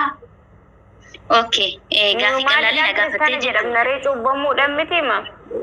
Maatiin Yesuus Kiristoos amma laa namoonni baay'ee maal jedhu sitti fakkaate amma warroonni beenxeenillee jiru nu guyyaa 30tti cuuphamna Yesuus Kiristoos guyyaa 30tti cuuphame jedhu. Warroonni musliima immoo amma kan akka zannuu fa'aa kan amantii gadhiisanii ba'an kunni maal jedhu Yesuus Kiristoos waggaa 80tti cuuphame. Kanaafuyyuu inni duraanuu amantiin isaa kiristaanaa miti jedhu. Yesuus Kiristoos waggaa 30tti Yesuus Kiristoos kiristaanummaa fudhachuudhaaf cuuphame jedhee wangeelli ragaa ba'eefii jira. Eshi bakka kanatti dhaggeeffadhu kan jiraate addunyaa kanarratti dhaggeeffadhu kasiin deebisa waggaa 33 fi jaajaa addunyaa kanarra jiraate inni akkuma beektu jalqaba irratti Yesuus Kiristoosii miti jechuudha. Ilmi namaa dhalatee guyyaa 40 guutee yoon cuuphameetti akkasumatti yoo guddate kiristaan hin jedhamu beete maqdasii keessas galuu hin danda'u mana amantaattis awwaalamuu hin danda'u bakka islaamni awwaalamutti awwaalama waan ta'eef jechuudha. Yesuus Kiristoosis dammoo osootiin ilma argattee dheellaal jechuudha. Waaqa argattan jenneen Gabriel yoo abasaru jechuudha. Siif galee Luqaas keessatti wandi lijin tol jaallash jedheen bakka kanatti jechuudha. Wandi lijin tol jaallash erga jedheeni dhiira dhadeessaa jedheen laal bakka kanatti erga dhiira dhiyeessuudha guyyaa 40tti cuuphamuu qabaayu ture jechuudha. Siif galeera miti laga Yordaanositti waggaa 40ffaa irratti maaf cuuphame nuti maaliif waggaa 30ffaa irratti maaf cuuphame nu maaliif waggaa 30ffaa irratti hin cuuphamne jechuudhaan dammoo gaafii kana kakaasu eenyu tureeyyuu isinii tureeyyuu jechuudha abbootii ka gaafachuu qabu siif galee tokko lammaffaa irratti dammoo yeroo baay'ee mana amantaa astamaroo kenna keessatti Yesuus Kiristoos ilma keerraa dhaladhee sin fayyisa jedhee addaan fi waadaa galisaniif maareemii irraa dhalatee jedhanii yeroo baay'ee astamaroo mana amantaa kenna keessatti nu barsiisanii jechuudha. Yesuus Kiristoos garuu sanii fi miti ka dhalate miknaatum ragaan sun wangeela irra hin jiru yoo jiraate ta'e anis nan qeebalaa jechuudha. Ilma isaarraa namni dhalatee nama hin fayyise dhees yaadu ragaa wangeelas hin jiru jechuudha. Habibati. Kanaafuyyuu kiristaanummaa kan fudhannu nuti cuubbadhaan malee namoonni kamuyyuu yommuu dhalatu amantummaa amma keessa jiru kanaa jechuu barbaaddeeti jechuudha. Sababiin isaallee jechuudha. Maal sitti fakkaata? Nuti warroonni asirratti miidiyaa kanarratti hojjetu kun osoo fakkeessuu baannee osoo abbootii irraa baay'ee gaarii ta'e. Amma wangeela galla kamame jalqaba amalan eegallame amalan eegallemu jibbaani galimame kitaaba nu ligala jinnu bara kitaaba irraa dubbachaa jirti kitaaba nu ligala dubbadha malee yen sababiin kanaaf wangeellu laal jechuudha boleetii qaali jechuudha osooti ati jalqaba kiristaana taatee dhalatte laal ufuma keetii yoo as tawali osooti jalqaba kiristaana taatee dhalatte dhaqiitu bishaan hin cuubbamee yoo hin cuuphamne ta'e mootummaa waaqayyoon argattu siin hin jedhu miknaatum jalqabumarraayyuu kiristaana godhee si uumeera waan ta'eef jechuudha. Cuuphan si barbaachisu. Laastaan himaa dhageessannaayti. Kiristoos dhufuun isaa wallaaltonni akka waaqayyoon qabatanii ilma waaqayyoo erga ta'e ilma isaan addunyaarra jiranillee gara waaqayyootti akka deebi'an karaa sirriitti agarsiisuu dhufee jira ilma waaqayyoo jetteetu erga amanteen boodatti Kiristoos dhufee jira ilmi waaqayyoo akkamitti waaqayyo irraa dhufee akkamitti subee amantiisaa amantii lawwachiisee deeme jettee yaaddaree ergaa Kiristoos ilma Waaqayyoo jettanii amantanii dhufee jira barsiisee karaa agarsiisee deemee jira. Kanaafuu iyyuu waan fakkaanneen osoo mormuu baatanii dhugaa sin jira zannu asirratti jechuudha dhiifama wajjin osoo waan hin fakkaanne wal mormuu baatanii amantii keessa jiran keessatti adama zannu nalaa dhagee qaalitiin nalaa dhagee dubbattirrattan deebisii kenna filis ilma Waaqayyoo jettee dubbattee jechuudha. Waaqayyoo hin dhalchus hin dhalus humaanis fakkeeffamu fakkaattis hin qabu. Waaqayyo ilma qabaachuus hin danda'u. Tokko kana naa qabii jechuudha. Ilma yoo Waaqayyo qabaate haati manaa Waaqayyoo eenyu jedhamtire? Kun gaafii koodha. Suman gaaffi. Nuti hundumtuyyuu ilma Waaqayyooti. Kan uume Waaqayyo tokkodha. Nu hundumtuu ilma Waaqayyooti. Waaqayyo garuu filatee eenyumarra taa'ee saba isaa barsiisuu hin danda'a. Mee ilaali raajota kaleessallee jechuudha. Kanaafiyyuu kuni wanta hin fakkaanne osoo ol mormuu baanne ati amantii musliimaa taate miti amantii namaa mormuu baatte amantii keessan qabatteetuma osoo osoo deemanii baay'ee gaarii. Nuti ilmaan kennaan mormirra jira tureyyuu. Ofii kee gaafii sin gaafatanaan jettee bakka kanatti jechuudha nuti ijoollee Waaqayyooti jettee alhamdulillah nuti garboota Waaqayyooti. Ijoollee Waaqayyooti yoo itti dammoo Yesuus Kiristoos ilma Waaqayyooti ati obboloota Yesuus Kiristoosidha jechuudha. Amma qoy sin qoy amma warroon musliimaa Yesuus Kiristoos maal jedhu? Maalitti? Amma quraana isaanii keessattuyyuu dubartiin qulqulluu taate Maariyaam jedhamtee caqafamtee jirtu moo caqafamtee jirtu miti. Kanaafiyyuu Kiristoos immoo ishiirraa kan dhalate hafuuraan dhalatee jedhamee jira. Waaqayyo karaa hedduudhaan dhumuu danda'a miti inni danda'aadha inni beekadha waan ta'eedhaaf jechuudha. Namni isa gorsu namni isa mormu namni isatti ni mummoisa. Kanaafiyyuu nu kana osuma beennuyyuu akkamitti hojii Waaqayyoo mormine har'a Kiristoos kaleessa ergamaadha dhufee jira cuubati saba koo taasisaa jedhee deebee jedhe. Erga Yesuus Kiristoos durmoo Maariyaam qulqulleetti jedhamtee amantiin hundumtuu ragaa ba'ee fi kan qulqulluu taasisee kan ishii eenyu Waaqayyoodha. Kan immoo ishii laala qoleetti kana caqasii anatu gaafatti fuduraan. Laala obboleetti keedhii si kennanatti deebisaaf jechuudha. Eeyyani quraana keessattis Maariyaam qulqulleettidha. Tokko lammaffaa irratti dammoo Iisaanis Maariyaam irraa dhalateera sirriidha. Garuu dammoo yoo dhalatu waaqa ta'eetiin kan inni dhalate jechuudha. Ergamaa ta'eetti dhalate. Miknaatum rabbiin biraa ergame akkuma wangeela irratti dammoo Waaqayyo ilma isaa tokkicha gara biyya lafaatti erge jedha. Akkuma ergamaa ta'eetu dhufee jechuudhaan humna kootiin homaa gochuu hin danda'u jedha. Akkasumas dammoo fannoorras taa'ee የሚያደርጉትን አያውቁምና ይቅር በላችሁ jedhee amlaaki yookaan rabbiin ofii kadhate siif galeera miti Yesuus Kiristoos akka wangeelaattis rabbiin isaan kadhate san rabbi qaba waan ta'eef akkuma gara waaqa goofi waaqa keessanitti fudhatama jedhee waaqa qabu san jechuudha. Akkuma dubbate nu birattis dammoo ergamaadha. Maariyaamis kabaja guddaa qabdi. Iisaanis akkuma Nabi Muhammad kabaja guddaa qaba. Eenyumtuu nabii wal caalsisee hin jaalatu jechuudha. Garaagarummaan isaan qabani. Nabii Iisaan kan ergame biyya tokkoof Nabi Muhammad dammoo kan ergame addunyaa hundaafi jechuudha. Siif galeera miti. Nabi Muhammadiif illee quraanni kennameera. Nabi Iisaadhaaf illee dammoo injiilli moo tooraatidha. Garuu yoo yaadachuu baadhe lamaan keessa matsaafni kennameera. Hundi isaaniiyyuu nabiyootadha jechuudha. Garuu nuti nabiyoota kamiifiyyuu isa ganna. Nabiyoota kamuu ni kabanya.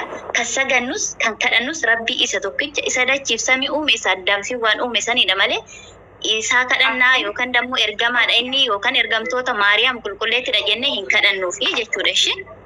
Okay, amma ati jecha nabiyoota fudhattaa? Jennuti hordoftuu duuka buutota nabiyootaati miti. Kanaafuyyuu Kiristoos maali gareen? Kiristoos ikkoo ergamaadha. Ergamaa ta'uunsaa ni fudhanna. Ergamaa argatee jecha isaa akkamitti fudhanniree nuti? Atillee ni jecha isaan fudhate siin hin jenne bar waaqa jettee hin gabbarinitoo akka ergamaatitti kabajiis hin jire malee. Waaqa jettee mee gabbarullee yoo baanne Yesuus Kiristoos ergamaadha yoo jenne eenyumtuu cuubbamu malee mootummaa waaqayyoo dhaaluu hin danda'u. Mootummaa waaqayyoo argachuu hin danda'u jedhee jira miti. Akkamitti jecha isaa kan fudhachuu dhabne har'a dhabne har'a sammuu keenya keessaa baafne wal mormina reesirratti. Tole gaafii bareedaadha gaafii ati gaafattee jechuudha. Siif galee amma gaafii kana akkam gootesti fakkaate. Nuti islaamummaa keessatti rabbiin islaamummaa filatee nuuf kenneera. Siif galeera miti? Kiristaanummaa keessatti garuu jechuudha kakuu moofaa keessatti waa'ee kiristaanummaa jedhu barreeffamee hin jiru. Wangeela guutuu keessattis kiristaanummaa Yesuus Kiristoos natu isiniif kenna kan jedhu hin jiru tokko. Lammata irratti dammoo Yesuus Kiristoos kiristaanummaa irratti erga si dhuume ta'eeti dhagee jechuudha. Deemiti bishaanii fi hafuura qulqulluudhaan cuuphame mootummaa waaqayyoo argatta. Yoo hin cuuphamin ta'e mootummaa waaqayyoo hin argattu isin hin jedhu. Duraa kiristaanummaa godhee erga si dhuume ta'e ni jiraattaa jechuudha. Nuti amma islaamummaa keessatti inni amma jechuudha kaala amma inni hin cuuphamnus hin dibamnus maalis hin taanu hin dhalanna cubbumarra bicha bilisa taanee raawwanneetu quraana keenya fi hadiisa keenya hordofna malee wala bishaan hin cuuphamu wala maal ta'uun hin jiru jechuudha. Siif galee laalka amantii sattu sirrii miti kanaaf Kiristoos akkas jedhe amma ergamaa waaqayyootu jettee osoo fudhatte zannu amantii sattu sirrii miti itti qajeelchuudhaaf fi himuudhaaf dhufe qabaqa mee ergamaayyuu jettee osoo fudhatte ani gini anaaf waaqa kooti galanni isaaf haa ta'u waaqayyoodha na dhamana waaqadha anaaf jechuudha ganee ergamee ergamaadhayyuu jettee ilma waaqayyooti erga jenne qulqullee dubaruu maariyaam qulqulleetti irraa dhalatee ergamee dhufe erga jenneen boodatti karaa agarsiisuudhaaf dhufe ishii maal agarsiisuu dhufe jettee yaaddati maal barsiisee deemee jettee yaaddamee ati. Eshi amma gitu gisee ageenya video duraan gadhiistu koobatti ageenya Kiristoosii wangeela keessatti waaqayyoodha ani waaqayyoodha jedhee dubbate jettee dhiisii haa ta'e kan ta'e cumbaasinii dhiisii haala gaariidhaan jirra jechuudha. Nama biraan nutti hin galchine. Ilaal habiibatii kiyya jechuudha. Yesuus Kiristoos uumaa isaati irratti ni caccata. Lamsaale Addaam fi waan sababii inni uumeef jechuudha. Caccate yookaan dammoo ofitti gaabbe jedhee dubbata. Tokko ofitti hin gaabbu ture osoo uumaa isaa ta'e. Lammaffaa irratti dammoo jechuudha. Yesuus Kiristoos erga kiristaanummaa irratti si uume lammata deebiseetoo deemii cuuphame kiristaana taata siin hin jedhu. Duraati islaamaa akka turte beekee raawwate deemitii cuuphamii siin jedhe siif galeera miti. Osoo kiristaanummaa irratti dhalatte hin cuuphamtu akkuma sanitti jiraata turte. Miknaatum kiristaanummaa isa sii kenne waan ta'eef jechuudha. Akkuma rabbiin keenya islaamummaa nuuf laate. Dastaa baatee jirti. Nagaa oltanii nagaa isiniif haa ta'u. Oo maal godhii baastee kennu? Dastaa dammessee barani oyyoo. Ani ishii seene yaaki. I am sorry. Maal taate erga dumamee deebisiito. Ani dastaan seene kan dubbachaa jiru ishii sadan se'ame. Laala. Ishuma ta'e jisiris na biraayyuu galchine micuun nama leekkifatte. Qoha deebitu ani ishii san to'a isaa jiran see hin beekne. Oo hin galchu mamaanni. Deebisii erga dobboleetti. Dastaa deebisii erga. Ani hin beekne mee. Hojii keenya.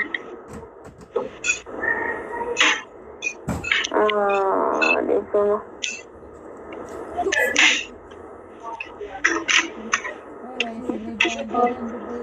Deebi'aan jirtu immoo ishiinoo. Deebisii ergadhu Dastaa. Duraa karaa jirtan si'a bahuudha akkas taanaan. Ishii sanan see yaakiya namani Dastaan Dastaas teene.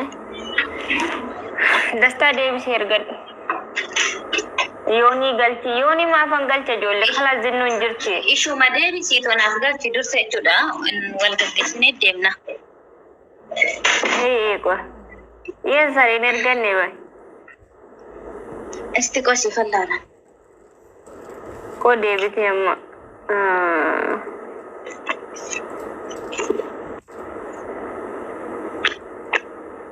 Yoonii maafan galcha kalaas zinnu hin jirti. Okay, naaf deebisi kaa zannu amma nan dhaggeeffadhaan. Dastaa si Tole gaafiin kee maalii ture irra deebi'ee gastige? Gaafiin kee maal sitti fakkaate? Yesuus Kiristoosii ergamaadha jettanii erga amantaniin boodatti ergamee erga Waaqayyoon biraa dhufe ergamaan immoo akka hin sobnetti amannaa jechuudha. Jecha ergamaa ni fudhannaa. Kanaafiyyuu Yesuus Kiristoosii cubbama waggaa dhiirri guyyaa 40tti shamarri guyyaa 80tti cubbamtanii mootummaa waaqayyoo fudhattu jedhe. Kanaafiyyuu amantiin kun sirrii miti. Amantiin duraan durse kun musliima ta'e, ortodoksii ta'e, kiristaana ta'e beennee wanti addaan baafnu tokko hin jiru. Amma sumatu amantiin dura ture musliima ture jedhte malee amantiin sun maal keessa akka ture hin beenne jechuudha nu hundumtuyyuu. Kana amantii akkanaa jennee dubbachuun kana of fakkeessu beekumsa ofiitti horuu ta'a malee wangeelaan dubbadhu wallaalinatti gowwummaa ta'a malee kun of sobuu ta'a malee beekumsaa miti natti fakkaata. Amantiin kanaan dura ture suni amantii musliimaa jechuun. Amma gaafiin kan kumaal sitti fakkaate gabaabumatti Yesuus Kiristoos ergamaadha jettanii erga amantanii guyyaa 80-40tti cuubbama mootummaa waaqayyoo ni argattu erga jedheen boodatti akkamitti jecha isaa fudhanne ree isinii warri musliimaa hoo akkamitti jecha isaa fudhanneedha ka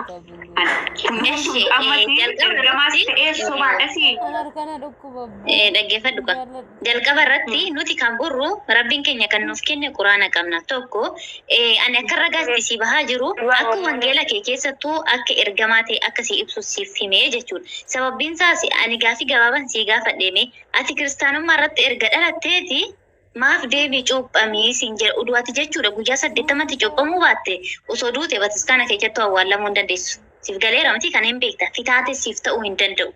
Siif galee kiristaanummaa hin fudhatu kan kiristaana hin taane jechuudha. Kanaafuu mee gaafii gabaaban si gaafadha. Ati maaf cuuphamtee siin jedha. Ani kan cuuphame immoo ani kan cuuphame dhugaan dubbadhaan maali dhugaa dubbadhee dhugaa yoo haadha abbaa koorraa na fageessa haadha abbaa koorraa fagaadhee jiraachuu filadha. Yesus Kiristoos anaaf waaqayyoo muuyoo jechuudha. Kanaafuu ani jecha isaas nan qabadha isa duukas nan bu'u. Kanaafuu inni waaqa waan ta'eedhaaf mootummaa isaa argachuudhaaf dhufaatii isa lammaffaattis mirga isaa dhaabbachuudhaaf ani abbaa kootti waan amanuudhaaf jecha isaallee fudhadhee cuubbameetiin hin jira. Kiristaanumaallee fudhadhee hin jira. Eshi erga kiristaanni gaarii hin taane maaliif kiristaana keessatti kan na uume isaadha. Waaqayyoodha miti kan nu uume jennee kan amannu. Kanaafuu har'a immoo sa'aatii kana keessatti wanti amantii kun karakkarsiisallee tokko hin jiru. Inni dabalataa kana cuubbamee jira. Bakka kanatti Yesuus Kiristoos waaqayyoodhaan jechuudha dastatiya. Qoy bakka kanatti dubbuma keetti irratti. Naaf deebisne meezannu. Inni dhagee ka habiibatiiti jechuudha. Yesuus Kiristoos ani ittiin darandaru duubatti hin deebi'uuni waaqa koodhaa. Naan jetteerta kiristaanummaaf isan naaf kenneetteerta naafsi hunduu wal nun dhabsiisu erga sanu Yesuus Kiristoos erga waaqa ta'e anis dammoo waaqummaa isaan qeebala tokko ragaa macaafaa naa kenni kiristaanummaas dammoo Yesuus Kiristoos sii kennuusa ragaa wangeelaa naaf kenni rakkoon qabu kinoof biraan qabu wangeela abshir.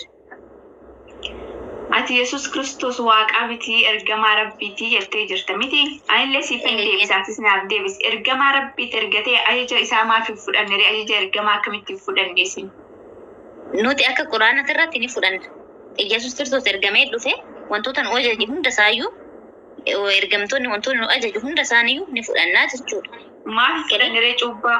Maal fudhanniree kiristaanummaa? Yesuus Kiristoos ilma waaqayyooti. Kiristaanummaa fudhadhaa. Kiristaanummaa malee mootummaa waaqayyoo hin dhaaltanii jedhee jira. Inni ergamaa waaqayyoo jettanii erga amantanii maaliif jecha isaa fudhanniree? Eshi habiibatiiti. Wanti cuuphaa jedhamu jalqaba irratti hin jiru wangeelarraa quraana irraa jechuudha. Kan jiru maalirraa wangeelarraa jechuudha. Siif galeera miti garuu achumatti deebi'ee ani ergamaadha jedha malee ani waaqa kan jedhu kakuu haarawaa jedhee adda bahee jira mizannu bareedduuti yamaaloo. Kakuu haarawaa fi kakuu moofaa jedheera.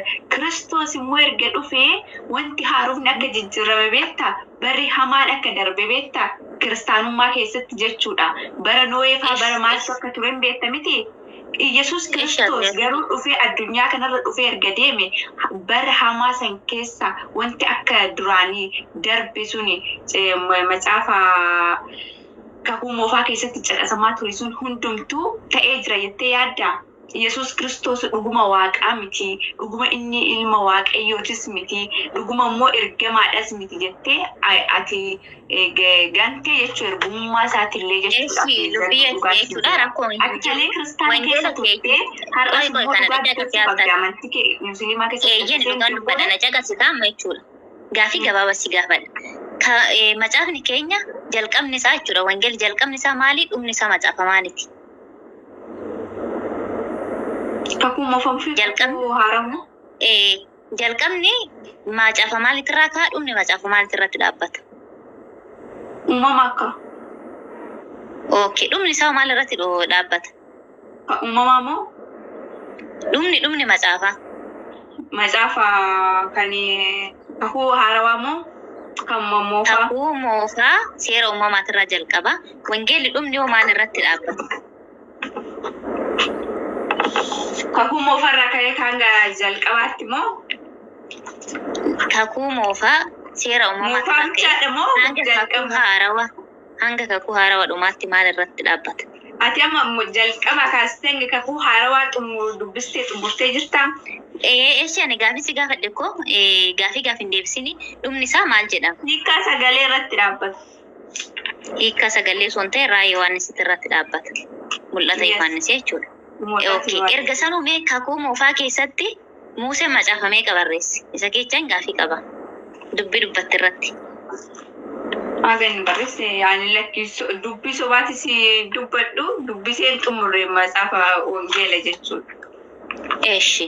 Kakuu moofaa keessatti Zitsaatis haa ta'u, seera uumamaas haa ta'u, macaafa Museeti. Siif galeera miti? Okay. Erga macaafa Musee ta'eeti, macaafa Musee jedhee yaamama malee isaan keessa si kaasi boqonnaa macaafota 46 jira jammar kakuu moofaa keessa. Macaafa Musee jedhee waamamee jira malee macaafa Yesuus Kiristoos jedhee waamamee jiru jechuudha. Mee wangeelumtuu jechuudha. Jecha Yesuus Kiristoos kamuma keessattuu haa ta'u. Kamuma keessattuu haa ta'u wangeelaan nama mormita miti. Wangeelli kun jecha Yesuus Kiristoos kan jedhu ragaa ni qabda habiibtiiti. Kakuu moofaa keessatti jechi kun jecha Yesuus Kiristoos kan jedhu wangeelumtuu jechuudha. Kakuu haaraa keessatti hin jira, kakuu moofaa keessatti hin jiru malee. Kakuun haaraa kan hundumtuu kan Kiristoos bar. Eeshi. Dasii kiyya naarii laa jechuudha. Taragaaggaanii wal barsiisan. Hin dhaaru uummanni kun as dhaggeeffatu kun illee dhugaa barachuu qaba. Dhugaa barachuu qaba waan ta'eef wangeela of harka hin qabu. dhugaas hin jira. Ani amma gaafii kan koo si gaafadhe ati amma hubadhee wangeela of harka hin qaban dhageenya. Amma wangeela kana keessatti ani amma sin gaafadha. Ani gaafii nan gaafadhe ani gaafii si gaafadha. Ani gaafatamuudhaaf hin dhufne. Ani gaafii kan koo barsiisota amantii ortodoksii tawaahidoo abbootii keenyaaf sababiin ortodoksii tawaahidoo keessa bahee maaliif baatee itti na gaafate tokkoffaa irratti maaliif baatee maaliif hubannoo isaa akkamitti Kiristoos akkamitti fudhanne ergamaadha jette ishi rabbi yoo soo ta'uu baate waaqallee ta'uu baatu ergamaadha jettee maaf fudhanne ergamaadhaaf jettee fudhatteen booda jecha ergamaa hoo akkamitti hin qabanne isinii kanan jedhu gaafiin akkuma waliigalaatti tuulaal jechuudha jecha ergamaadha jechuudha habibati wangeela keessaa naaf fidde miti dasiikoo habibati dhagee kalaal jechuudha wangeela keessaa naaf fidde miti wangeelli kun jecha Yesuus Kiristoos ta'uusaa ragaa naaf fidees hin jedhee bara wangeelli kun Phaawulos jecha Yesuus Kiristoos ta'uu onnoo dubbistee jirtaa?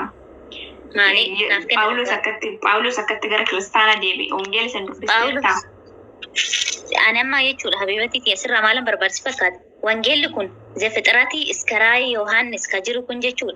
Jecha Yesuus Kiristoos ta'uu ragaan isaa naaf fidee wangeeluma kanarraa hin jedhee bara. Phaawulos wangeela keessatti barreeffameera. Jechuumti kunuu jecha Yesuus Kiristoos ta'uunsa. Akkam jecha Yesuus Kiristoos ta'uunsa? Wangeelumti kunuu kan isaati yookaan wangeelli kun kan koodha jecha koodha hojii koodha naaf barreessaa jedheetu dubbateera kan isaa ta'uu barteerta. Yesuus Kiristoos bar ana wajjin haasofne. Yaani wangeela irratti siif katabameera siif barreeffameera. Wangeela irratti kan barraa'e jechu Yesuus Kiristoos kan jedhu Yohaannis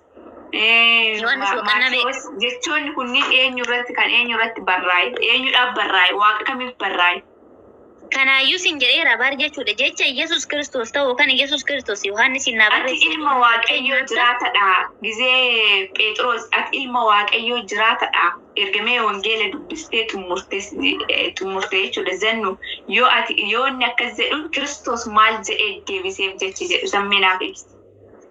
Ilaalu bareetti kiyyaa jechuudha. Amma fakkeenya macaafa tokko waa'ee kiyya barreesse fakkeenya sii kaasa. Seenaa kiyya barreesse Mazaafa san namni tokko fuudhee hai seenaan kun ikkoo seenaa dasiiti jedhanii osoo sii teechisanii seenaa kiyya san fudhattee kan kee godhatte yookaan namni otoo hin beekin namni kee godhee jechuudha. Amma bakka kanatti isaan wanni barbaadu wangeeluma kanaa qeebaluudha. Jechi kun jecha kiyyaa. Jecha Yesus Kristos yookaan immoo Yesus Kristos Museen isoo barreessu Yesus Kristos akka katabe jedheen yookiin immoo Yesus Kristos illee jecha koodhaa qaalii koodhaa hojii koodhaa gocha koodhati naaf katabaa jedhee wangeela irratti jechi kun barreeffamee isin jedhee barabibte. Okay, erga akkas jettiin boodattan illee kafa musliima keessa waa si gaafadha. Quraanni kun kan Waaqayyo barreesse. Qoy kan ati gaafii akkasii na gaafachaa jirta baratillee akkasumatti na gaafachaa jirta. Quraanni kun Waaqayyo barreesse kan jedhee dubbate eenyudha? Okay, jecha Waaqayyo yookaan dammoo jecha Allah kan ta'e deebiin ni jira wangeela Quraana keessaa jechuudha. Waaqayyo dubbate wangeela keessa hin jiru jechuudha. Wangeela irratti barreeffamne kaa jechi Allaadha. Amma lazzannu maal jedhu fakkaata jecha tokkotu jira. Gowwoonni maal sitti fakkaata? Gowwoonni waan isaanii garaa isaanii. Ani jecha Waaqayyo ta'uu isaanii jecha Allah ta'uu siifan kenna Quraana keessaa. Kanaafuu nama akkasii hin taasisne. Quraana afaan Oromoo biraa qabaatteen ta'e ani ragaa isaa siifan kennaa jecha Allah akka ta'e yookaan dammoo Quraanni akka kan Allah jecha Allah ta'e akkasumas dammoo Nabii keenya sallallahu alaihi wasallam isarraan akka nuuf kenname ni ragaa siifan kenna jechuudha Quraana irraa. Ati garuu jechuudha gaafis gaafadde keessatti wangeelli kun jecha Yesus Kiristoosidha isin jedhee bara amma fakkeenya jecha Yesus Kiristoos osoo hin ilaalechuudha wangeela wanta wada'u tokko jira jechuudha dhugaa Rabbii ani lakkaa'ee jechuudha amma fakkeenya boqonnaa wayoo kan dammoo matsaafota 46 jira jedhan jechuudha kakuu moofaa keessa jechuudha matsaafa walakkoofte garuu matsaafa 46 hin guutu laal jechuudha asumti mee kitaaba seera uumamaatirraa zecaatirraa lamee dhitoo akkasitti gadi lakkaa'ee jechuudha. La samanaan daadudha. Dhugaa Rabbii 46 hin guutu jechuudha. Sigalee zannu Museen kakuu moofaa keessatti yoo barreessu ammaati kakuu haarawaa keessatti Kiristoos hin barreessine jettee jirta. Kakuu moofaa keessatti kan barreesse Museedha miti. Museen jalqabaa jechi Kiristoos hin jira kakuu moofaa keessatti dasii yemeen akkuma ragaa. Kakuu haarawaa Kiristoos jedhu kakuu moofaa keessa. Moofaa keessa. Kakuu moofaa keessa hin jiru haa Kiristoos kan dhufe kakuu haarawaa keessa dhufe. Okay, baay'ee bareeda argiteerta miti. Yesus Kiristoos kan dhufe kakuu haarawaa keessatti. Kakuu moofaa keessa kan jira. Kakuu moofaa keessatti asitti illee dhiifama naa godhi maal sitti fakkaate? Kakuu moofaa keessa illee yoo jiraate dubbisee hin xumurre ani wangeela nan baradha barsuun na barsiisu hamma danda'e immoo nan dubbisa hamma dubbisutti immoo waan tokko nan hubadha hin argine gini.